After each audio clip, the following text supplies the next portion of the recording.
I have a joke for you. How do you know when a real estate agent is lying? Their lips are moving. I know, it's an old lawyer joke, but you gotta break the ice somewhere. Thanks for joining me. If you don't know me, my name is Mike Lind, and I'm a real estate agent in Toronto. Specifically, I work mainly in the West Rouge neighborhood, also with Centennial and Highland Creek. It's where I live, and it's where I like to do my business because I've been in real estate since 2004. I've been all over the map of Ontario, and I'm starting to just want to pare it down, keep it nice and hyper local. But doesn't mean that I can't show you, stats that's happening all around the city, because I look for interesting stuff and things that I think are worthwhile talking about, just like today. So, I started off with, saying, how do you know when a real estate agent is lying? I'm going to show you some ways that agents, they're not really lying to you, but they are manipulating the stats, so they're being less than truthful. So let's get into it. I'm going to show you exactly what I'm talking about.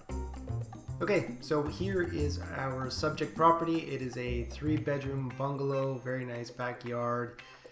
I've grayed out the address there because I want to protect the innocent. No, nobody needs to know exactly where this is or anything like that. It is in Toronto, but what I'm trying to get to here is I'm going to show you, so this originally came out at $1,449,000. Okay, it sat on the market, so days on market, DOM, for 15 days.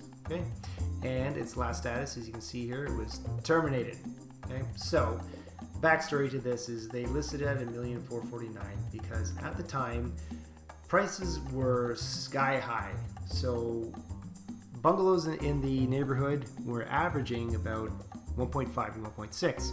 So their thought process here was set at 1.449, which is slightly under what bungalows were selling for in the neighborhood at the time. But then the interest rates changed, and this property did not get any offers. Okay, so they kept it at this price, hoping that somebody would come in and bring an offer, but nobody did, because like I said, the market had changed. Buyers became gun shy, didn't want to pull the trigger on anything. So they canceled it, they took it off the market. When they brought it back onto the market, they listed it at $998,000, so well below what bungalows in the area were selling for. And then DOM, so days on the market, after 2 days, they got an offer of 1.4, so $1,407,000. So listing it at $998,000 and then selling it for 1.4, so I can never say this, $1,407,000. So that's a big number. It's a big number that agent can now use as a stat. Okay. Now the truth here is that house was never worth $998,000. There's no way it was going to sell for that price. So they were testing the market. They needed to see where the buyers are willing to pay, or what the buyers were willing to pay. So you price it low and then you get it bid up. Now I'm going to show you the stat that they're going to show you versus what the stat should actually be. So here's the stat that they show. If they're ever in a listing presentation, which of course they are going to be, this is the stats that they are going to show a potential seller. They're going to show that their list price was $998,000. But the sold price was 1.407, $1,407,000, which is $400,000 more than they're asking, or 141% of the list price. It's a very impressive number. If we're sitting face to face at the table, and I'm bringing you stats saying that, look, I sold this house for $400,000 more than I was asking, or 41% more than the asking price. It's the stat that they're throwing out there that they're using to impress the sellers. And is it an outright lie? Well, no, but it's not exactly being truthful either, and I'll show you why. So this is the real stat. So the original list price was 1.449, $1,449,000. The price that they sold for was $1,407,000. So the actual sold percentage of the original listing price is 97% of its asking price. So I've been in real estate since 2004, and I've seen where if you could get, let's see, back in 2005, if you could get 97% of your asking price, you priced it perfect pretty much, and you were a good negotiator. That's what a 97% selling ratio proved. And you know, it hasn't changed in terms of listing agents coming in to see home owners and potential home sellers and presenting these stats, because they at one point really meant a lot. But what's happened over the past decade is there was less reliance on knowing or pricing a property at its market value, and it was more of pricing it like, you know, I don't know, 10%, 20% less than it was actually worth in order to get offers drummed up. So that way, you know, you're getting, you know, 20 offers on a property, and, you know, agents can boast that, oh my God, I had 20 offers and I sold it for $400,000 more than its asking price.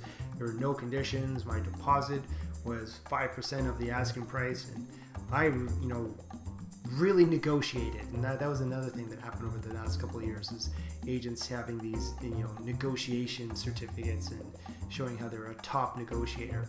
They weren't negotiating. You know, the market was negotiating for them. All they did was underprice it. So, you know, in the grand scheme of things, and I really hate to say scheme, but, you know, an agent coming in and showing 141% of the selling price, or 141% more than what they're asking for, you know, they're not lying about that stat, but at the same time, they're not exactly being truthful, because there's no way they're going to go back and say, well, actually, you know, I originally had it listed for 1.45 and didn't get anything and ended up selling for 50 grand less. Like, that's not impressive at all. So there's no way that they're bringing that up during a, you know, listing interview. So there you have it. That's what I have for you today. I know a lot of people like to think that I'm picking on agents, but I'm not. I'm not keeping them honest. I'm just making sure that you aren't taken advantage of. And I'm not saying that agents are going to take advantage of you, but you just need, you know, a more educated homeowner, home seller, home buyer, the better off you are. So I'm going to stop rambling. Thank you for watching. Here's my contact information. If you would like an honest opinion on the value of your house, I will give it to you, and I'm not going to suggest that we play the game where we underprice it and hold off or anything. That day is almost dead and gone. You know, you're better off pricing it accordingly, and I hate that word too, pricing it at market value and just getting your house prepared properly so that it looks good and it's in good state of repair, because that's what buyers are looking for these days now. You know, with the interest rates going up, you know, for a buyer to be spending over $1 million, they're expecting $1 million house. So gone are the days of, you know, setting precedents in terms of price and everything. It's a more balanced market, still geared more towards sellers, which is good for a seller, but it's changing. So you just want an honest opinion and an agent that is not blowing smoke up you nowhere. So rambling again, thank you for watching. I hope to see you again. I hate to say the subscribe stuff and everything, but again, thank you for watching. I really appreciate it. Hope to see you on the next one. Thanks for putting up with me.